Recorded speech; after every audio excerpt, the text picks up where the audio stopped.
अस्सलाम वालेकुम। हर्पल जी और रामायण हामिद जिन्होंने बहुत ही कमाल का ड्रामा बन चुका है, जिसकी नेक्स्ट वाले एपिसोड में आप देखेंगे कि समिया शानी को कॉल करती है। शानी से कहती है कि शानी, तुम जानते हो कि मुझे ये जानकर बहुत खुशी हुई कि तुम दोनों के दरमियान दूरियां खत्म हो चुकी है और तुम दोनों एक नए सिरे से अपनी जिंदगी का आगाज करना चाहती हो। ये सुनकर शानी कहता है कि जी आंटी जी, मैं जान चुका हूँ कि मैं गलत रास्ते पर चला गया था, लेकिन मेरी मंजिल अब मुझे नजर आ चुकी है, तो मैं अपनी असल मंजिल तक पहुंचना चाहता हूँ। ये सुनकर समिया कहती है कि हाँ शानी, ये तो बहुत अच्छी बात है कि तुमने अपनी लाइफ को सिक्योर किया, अपनी जिंदगी में वक्त रहते एक सही फैसला ले लिया, वरना सिवाय पछतावे के तुम्हारे पास कुछ भी ना बचता। ये सुनकर शानी कहता है कि जी आंटी जी, पछता तो मैं बहुत ज्यादा रहा हूँ कि मैंने इतनी देर क्यों की, लेकिन अब मुझे पता चल चुका है कि क्योंकि मेरा ज़मीर जाग चुका है। मुझे लगता है कि शायद कोई मेरी मोहब्बत का मजाक बना रहा था, लेकिन अब मुझे शानज़ा जी कबूल है। ये सुनकर समिया कहते हैं कि शानी, मैं तुम्हारी सोच के बारे में जानकर बहुत ही ज्यादा खुश हूँ, बल्कि मैं तो ये चाहती हूँ कि तुम दुबई आ जाओ और यहीं आकर अपनी जिंदगी का नया आगाज करो। चलो कुछ टाइम शानज़ा के साथ गुजारोगे तो हम तुम दोनों को अच्छा टाइम गुजारने का मौका मिलेगा। ये सुनकर शानी कहता है कि जी आंटी जी,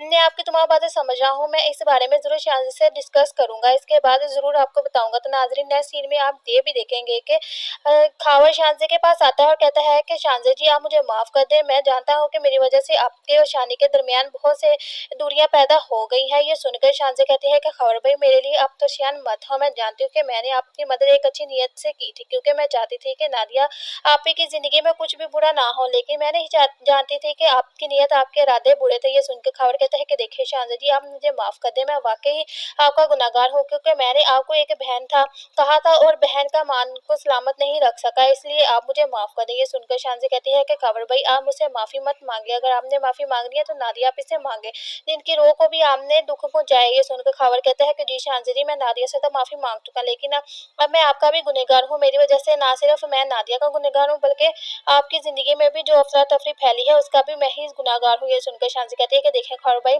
मैं सिर्फ आपको इतना बताना चाहती हूँ कि मेरी जिंदगी के तमाम मामला सुधर जाएंगे, संभल जाएंगे। तो नाजरीन, नेक्स्ट सीन में आप ये भी देखेंगे शानज़ा जो कि नादिया को कॉल करती है और नादिया से कहती है, वाकई तुम मुझसे भी गुनाहगार, मुझे भी गुनहगार समझिए। सुनकर नादिया कहती है कि नहीं शानज़ा जी, आपको ऐसा किसने कहा, आप जानती है ना कि मैं चाह कर भी आपको गुनहगार नहीं समझ सकती, क्योंकि मैं जानती हूँ कि आपकी नीयत बिल्कुल साफ है, आपका दिल मोम की तरह नरम है और आपने जो कुछ भी किया वो सिर्फ और सिर्फ मेरी जिंदगी का फायदे के लिए किया। लेकिन आप जानती है कि आपकी इस मासूमियत से कुछ लोगों ने बहुत ज्यादा फायदा उठाया और मैं नहीं चाहती कि दोबारा इसकी मासूमियत से कोई फायदा उठाया जाए, इसलिए बेहतर होगा कि वक्त लेते संभल जाइएगा। ये सुनकर शांति कहती है कि हाँ नादिया, मुझे से गलती हो गई, आइंदा कभी भी बगैर आपके मशवरे कोई भी काम ऐसा वैसा नहीं करूंगी। ये सुनकर नादिया कहती है कि देखिए शांति जी, आप इस तरह की बातें करके मुझे मेरी ही नजरों में शर्मसा कर रही हैं, क्योंकि मैं जानती हूँ कि आप मेरे लिए फिक्रमंद थी, तभी तो आपने इतनी बड़ी अनाउंसमेंट की। लेकिन आप बिल्कुल भी परेशान मत हुए, मैं जरूर शानी को समझाऊंगी, वो कभी भी आपसे इस बात पर खफा नहीं होगा। ये सुनकर शांति कहती है कि नहीं, ऐसी कोई भी बात नहीं है। तो नाज़रीन, ये सब कुछ आप देखेंगे नेक्स्ट एपिसोड में। वीडियो अच्छी लगी तो वीडियो को लाइक करें, चैनल को सब्सक्राइब करें। शुक्रिया।